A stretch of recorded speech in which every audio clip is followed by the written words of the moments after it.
Audio Jungle.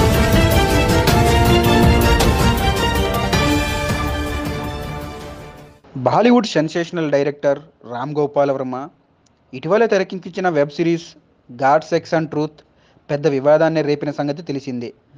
అన్ని వర్గాల ప్రేక్షకులు కూడా ఈ సినిమాపై ఆగ్రహం వ్యక్తం చేసిన వర్మ మాత్రం తనదైన రూట్లోనే పయనించి సదరు చిత్రాన్ని విడుదల చేసేశారు. అయితే అందరూ అంచనాలను తలకిందులు చేస్తూ సదరు చిత్రం వర్మకు కాసుల వర్షాన్నే కురిపించింది.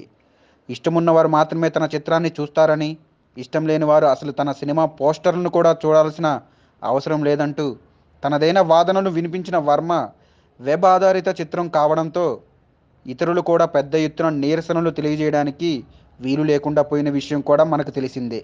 అంతేకాకుండా వెబ్ సిరీస్గా వస్తున్న తన చిత్రంతో సమాజానికి జరిగే నష్టమేమీ లేదంటూ కూడా వర్మ తనదైన శైలి వాదనలు వినిపించడంతో పాటుగా పలు తెలుగు న్యూస్ ఛానళ్లు నిర్వహించిన లైవ్ డిబేట్లకు హాజరై సంచలన వ్యాఖ్యలు చేశారు.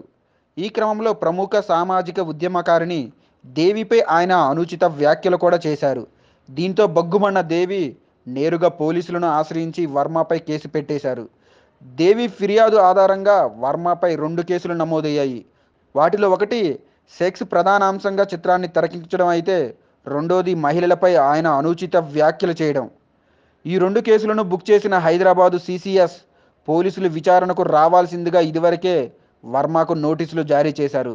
అయితే తాను ముంబైలో ఉన్నానని, సినిమా షూటింగ్లో బిజీగా ఉండటం వల్ల ఇప్పటికప్పుడు విచారణకు హాజరు కాలేనని, వీలు చూసుకొని వస్తానని తన న్యాయవాది ద్వారా పోలీసులకు సమాచారం చేరవేశారు. దీనిపై సానుకూలంగానే స్పందించిన పోలీసులు వర్మకు కాస్తంత టైం ఇచ్చారు.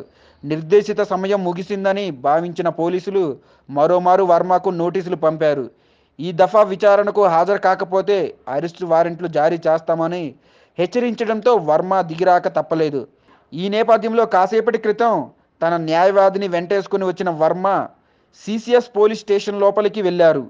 ఆయన న్యాయవాదిని మాత్రమే లోపలికి అనుమతించిన పోలీసులు ఇతరులను అనుమతించలేదు.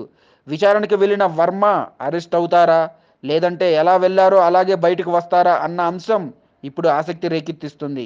ఏంటండి, వీడియో నచ్చిందా? అయితే ఓ లైక్ వేసుకోండి, లేదంటే ఓ కామెంట్ చేయండి. ఎప్పటికప్పుడు మా వీడియోస్ చూడాలంటే సబ్స్క్రైబ్ చేసుకోండి.